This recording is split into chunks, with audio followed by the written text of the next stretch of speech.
Buenos días, hermanos y hermanas, bendiciones. Que la paz de Dios esté con todos ustedes y sus familias.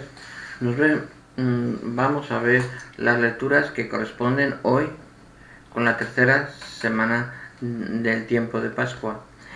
Hoy, martes día 20 de abril del 2021.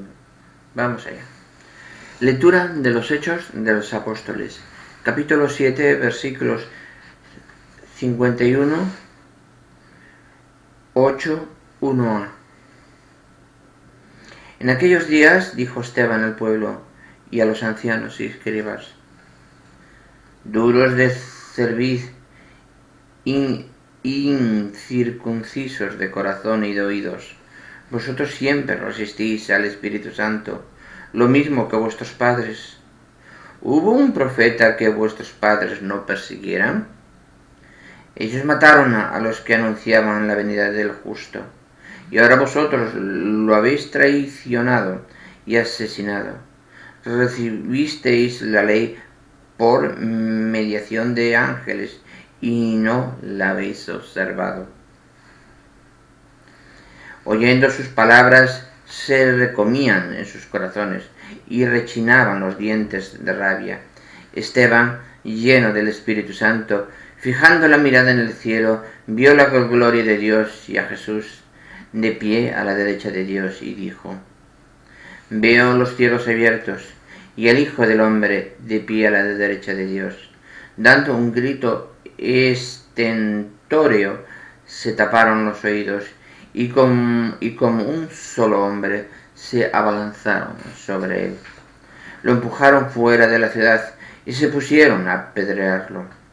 Los testigos dejaron sus capas a los pies de un joven llamado Saulo y se pusieron a apedrear a Esteban, que repetía esta invocación: Señor Jesús, recibe mi espíritu. Luego, cayendo de rodillas y clamando con voz potente, dijo: Señor, no les tengas en cuenta este pecado. Y con estas palabras murió. Saulo aprobaba su ejecución. Palabra de Dios, te alabamos, Señor. Salmo responsorial, Salmo 30, dice lo siguiente: a tus manos, Señor, encomiendo mi espíritu. A tus manos, Señor, encomiendo mi espíritu. Sé la roca de mi refugio, un baluarte donde me salvé. Tú que eres mi roca y mi baluarte, por tu nombre dirígeme y guíame.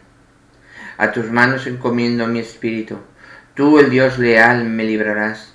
Yo confío en el Señor. Tu misericordia sea mi gozo y mi alegría.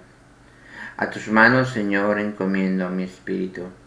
Haz brillar tu rostro sobre tu siervo. Sálvame por tu misericordia.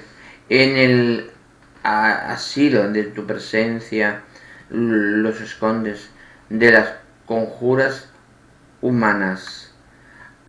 A tus manos encomiendo mi espíritu.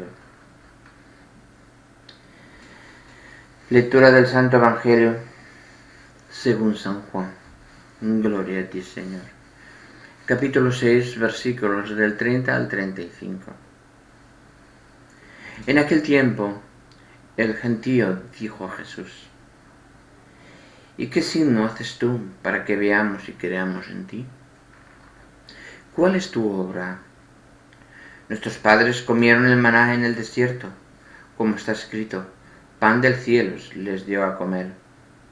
Jesús les replicó: en verdad os digo, no fue Moisés quien nos dio pan del cielo, sino que es mi Padre el que os da el verdadero pan del cielo, porque el pan de Dios es el que baja del cielo y da vida al mundo.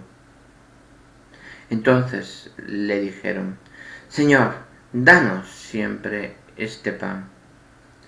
Jesús les contestó: yo soy el pan de vida. El que viene a mí no tendrá hambre, y el que cree en mí no tendrá sed jamás. Palabra del Señor. Gloria y honor a ti, Señor Jesús. Muy bien, hermanos, vamos a escuchar Vamos a escuchar la carta que nos manda nuestro hermano claretiano Javier Goñi, en que sobre la reflexión de lo que hemos escuchado. Y vamos a intentar profundizar y mejorar el conocimiento de las escrituras del día de hoy.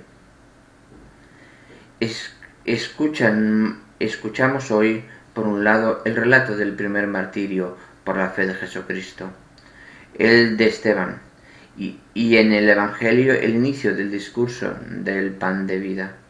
Ambos textos se introducían ayer a propósito de la multiplicación de los panes. Jesús les hacía ver que hay otro alimento, el verdadero pan de vida. En el Evangelio de hoy, aprovechando la petición de un signo como el del pan llovido del cielo en el desierto, Jesús empieza a explicarles que Él es en persona el verdadero pan del cielo, el que da vida eterna, el que el Padre ha regalado a la humanidad para que tengamos la verdadera vida. Nuestra vida en este mundo es limitada y efímera, sometida al mal, al pecado y a la muerte. Y no podemos por nosotros mismos salvarnos. Sin embargo, por puro amor, Dios Padre ha querido enviarnos a su Hijo para darnos vida nueva. Por la encarnación de Jesús es uno de nosotros, con todas las consecuencias. El Hijo de Dios hace suya la pequeñez, limitación y temporalidad de nuestra vida. Por amor, acabará entregando su vida a la muerte en una cruz, muerte en la que Dios mismo le levantará, resucitado. Jesús, Hijo de Dios, muerto por nosotros, ha resucitado. Así nos ofrece la vida nueva, resucitada. Quien quiera aceptarla, quien quiera comer de este pan de vida que el Señor tendrá en sí vida nueva y vida eterna. Acoja al Señor en el corazón, confiar en Él, comenzar a vivir desde Él, escuchándole y viviendo conforme nos enseñó. Construir es un mundo nuevo, el reino de Dios. Nada de ello es posible si no nos alimentamos de esa vida nueva que Él nos regala, del pan de vida que es Él mismo en persona. Y por eso no hay sacramento más significativo que la Eucaristía. San Esteban, como aquellos primeros cristianos, dejaron que el Espíritu de Jesús les cambiara el corazón y la vida. Alimentados así con el pan de la vida nueva, comenzaron a amar y a servir, anunciando la buena nueva de la resurrección del Señor, sin que nada ni nadie les detuviera, incluso hasta dar la vida por Él. Danos siempre de ese pan, Señor. Gracias, hermano Javier, por tu grande y profunda reflexión. Poco hay que añadir, está todo muy dicho ya en tu reflexión, muy profundo en ese sentido. Voy a centrarme en la primera lectura, en la lectura de los Hechos Apóstoles, cuando dijo Esteban a los pueblos: duros de servir, duros de mollera, eso lo que decimos hoy, duros de mollera, incircuncisos de corazón y de oído. Vosotros siempre resistís al Espíritu Santo, lo mismo que vuestros padres. Ahí me dirijo a nuestros hermanos separados, duros de resistir, duros de mollera, que saben que el Espíritu Santo los está llamando, el Señor los está llamando para que se conviertan, y son duros porque quieren no hacer parecer mal a lo que le diga la familia o el resto de los amigos que están porque si los ven que se convierten al catolicismo, se convierten al Señor, se convierten en ser hijos de Dios, no, es que si no le puede parecer mal a la familia, como yo he encontrado más de uno cuando yo me he dirigido a ellos, evangelistas, sobre todo algún gitano, una persona de la raza gitana, pues le he explicado las cosas y dice, tienes razón, no te la doy, pero no puedo ser porque mi familia me deshonraría.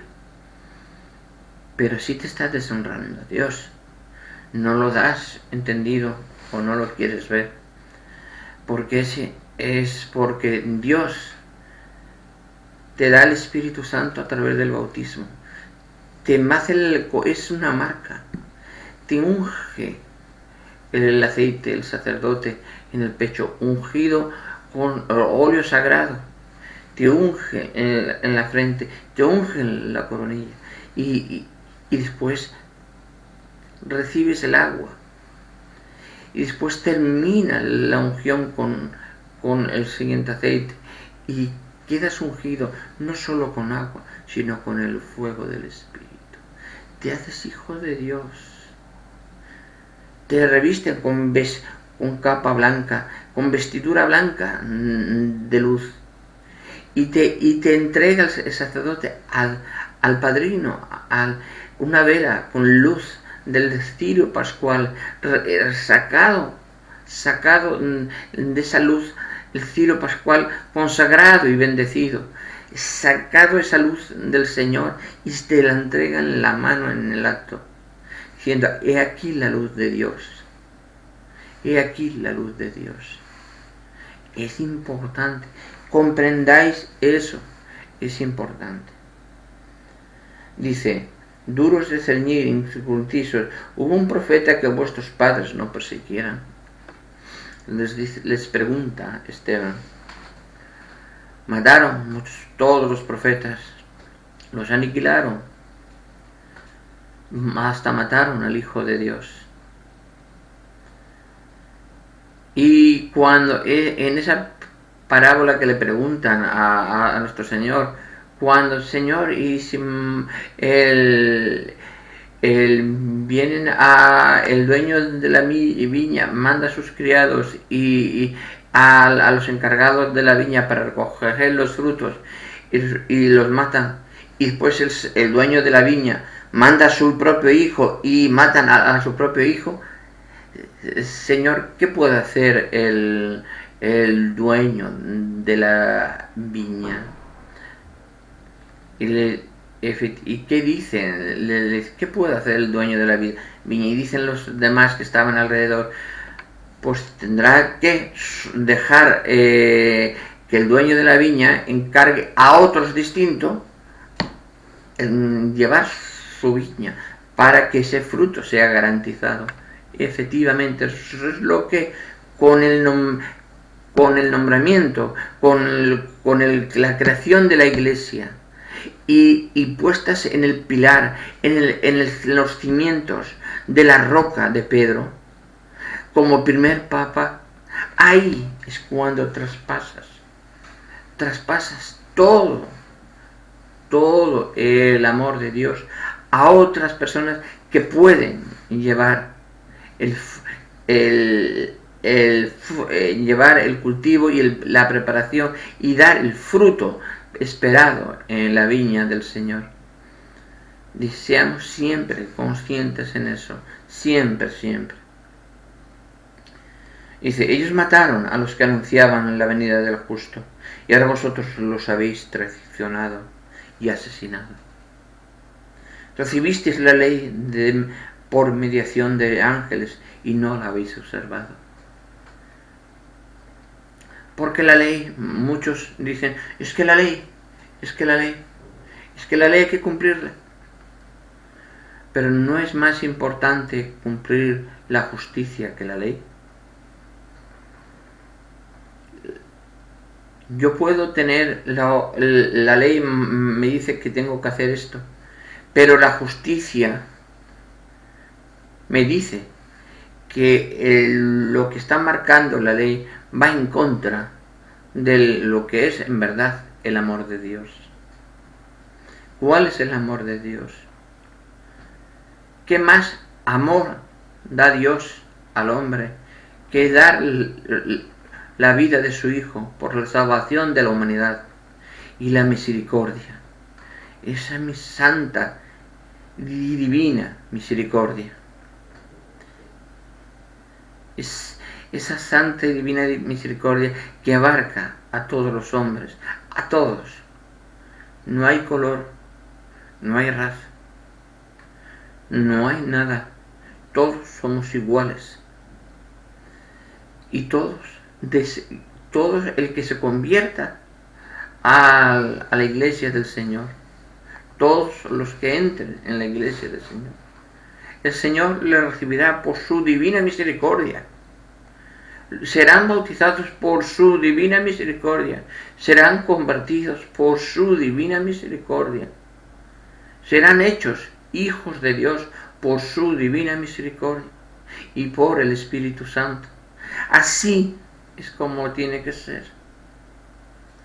Hermanos, debemos ser muy congruentes en estas cosas y deben ustedes comprenderlo completamente, que el amor de Dios es muy, muy, muy grande, y lo que nos jugamos como humanidad es nuestra eternidad, nuestro amor del Padre. Seamos conscientes de eso. Y ya lo dice el Salmo, dice: a tus manos, Señor, encomiendo mi espíritu.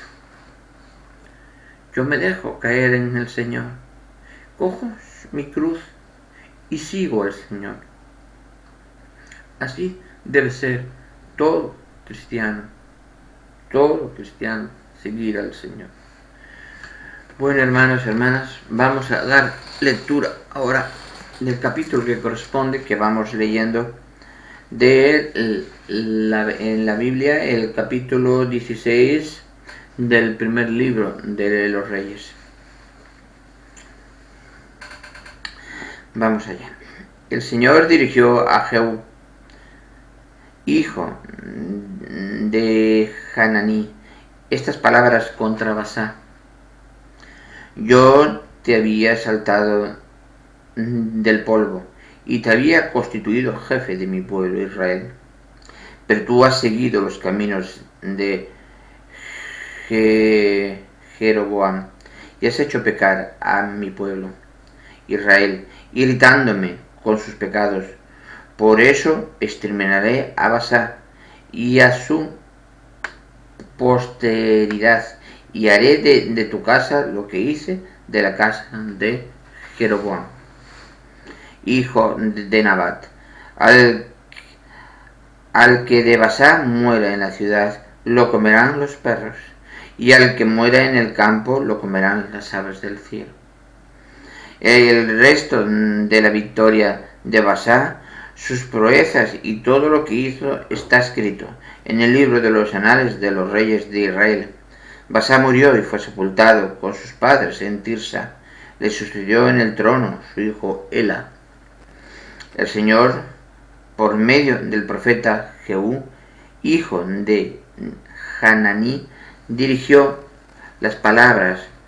su palabra contra Basá y contra su casa, no solo por todo lo malo que hizo a los ojos del Señor, irritándole con sus acciones y haciéndole semejante a la casa de Jeroboam, sino por haber exterminado a esta. El año 26 de Asa, rey de Judá, empezó a reinar Ela, hijo de Basá, sobre Israel. En Tirsa reinó 2 años. Conspiró contra él su súbdito Simri, jefe de la mitad de los carros de guerra. Estaba en Tirsa bebiendo y borracho en la casa de Asa, prefecto del palacio de Tirsa, cuando Zimri irrumpió, le acometió y le mató en el año 27 de Asa, rey de Judá, y le sucedió en el trono. Apenas se sentó como rey en el trono, exterminó a toda la casa de Basá, sin dejar vino ningún varón pariente o amigo, como el Señor había dicho contra Basá, por medio del profeta Jehú, por todos los pecados de Basá y por todos los pecados de Ela, su hijo, los que ellos cometieron y los que hicieron cometer a Israel, irritando al Señor, Dios de Israel, con sus ídolos. El resto de las historias de Ela y todo lo que hizo está escrito en el libro de los anales de los reyes de Israel. El año 27 de Asa, rey de Judá, subió al trono Zimri, reinó 7 días en Tirsa, mientras el pueblo estaba sitiado a Gibetón de los filisteos. Oyó decir: Zimri ha tramado una conspiración, hasta ha dado muerte al rey. Aquel mismo día, en el campo de batalla, Israel entero proclamó rey sobre todo Israel a Omri, general del ejército. Omri y todo Israel con él marcharon de Gibetón y pusieron sitio a Tirsa. Cuando Zimri vio que la ciudad estaba tomada, se refugió en la ciudadela del palacio real. Le prendió fuego y así murió por causa de los pecados que había cometido, haciendo lo que es malo a los ojos del Señor, y siguiendo los caminos de Jeroboam y sus pecados con los que había hecho pecar a Israel. El resto de la historia de Zimri y la conjuración que tramó está escrito en el libro de los anales de los reyes de Israel. Entonces el pueblo de Israel se dividió en 2 partes. Una parte del pueblo siguió a Timni, hijo de Ginat, proclamándose rey. La otra parte Omri, pero prevaleció al pueblo que seguía a Omri sobre los que seguía a Timni, hijo de Gitar. Murió Timni y quedó Omri de rey. En el año 31 de Asa, rey de Judá, comenzó a reinar Omri sobre Israel. Reinó 12 años. 6 en Tirsa.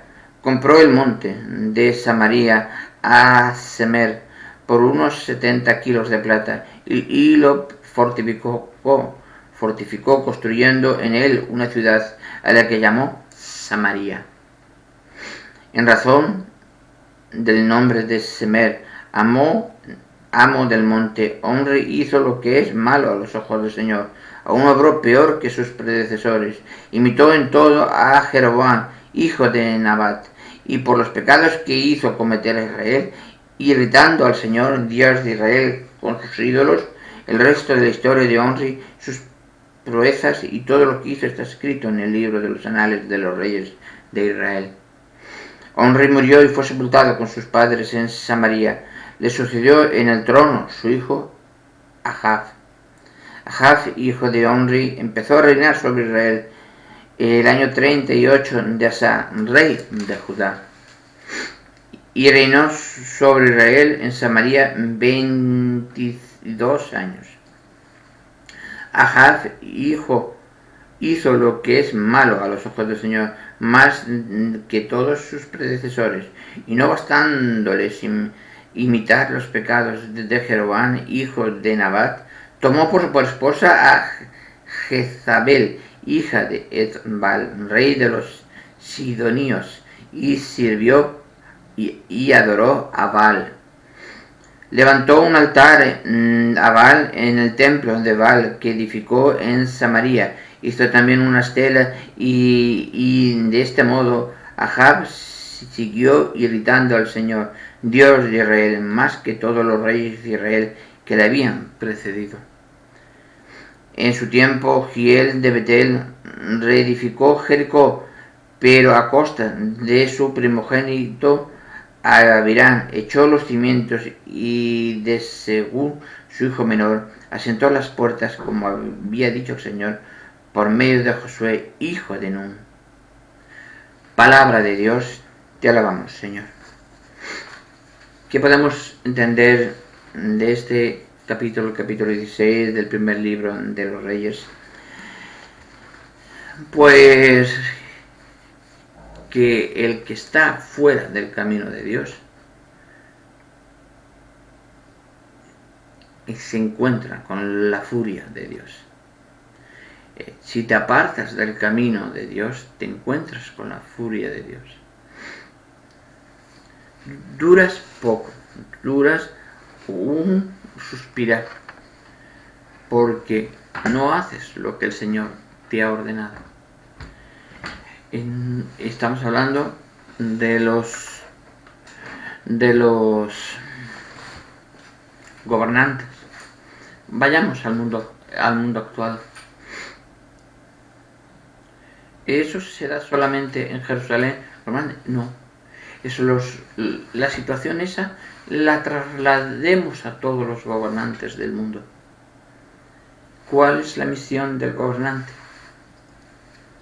No que el pueblo le sirva, sino él servir al pueblo.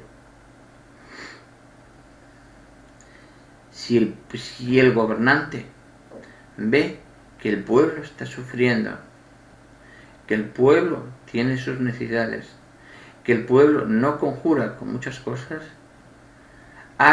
el gobernante tiene que tomar las riendas siempre a favor del pueblo. Es conveniente eso comprenderlo. Hoy en la Sagrada, en el capítulo 15 del primer libro de los Reyes, lo explica muy claramente. ¿Qué ha pasado a esos reyes que han ido perdiendo, que han ido desvaneciendo, que Dios los ha ido echando, los ha ido eliminando, porque estaban haciendo pecar a su pueblo? ¿Cuál es su pueblo? Hoy en día no solo es el pueblo de Israel, porque en Israel, acordaros en la historia, quedaron 2 tribus. Las 10 restantes de las 12 tribus de Israel salieron por el mundo, y todos somos parte de ese pueblo de Dios. Pueblo de Dios que seguimos a nuestro Señor Jesucristo, Hijo de Dios. Como muchos no quieren dárselo a comprender, ni darlo a comprender. Hermanos, seamos siempre fortalecidos en el amor de Dios. Seamos siempre unidos con el Señor. Porque uno solo no puede hacer nada. Pero si uno está unido a Dios, nada hay que temer. Buenos días, hermanos y hermanas, bendiciones, que la paz de Dios esté con todos ustedes y sus familias. Nos vemos en el siguiente vídeo. Bendiciones.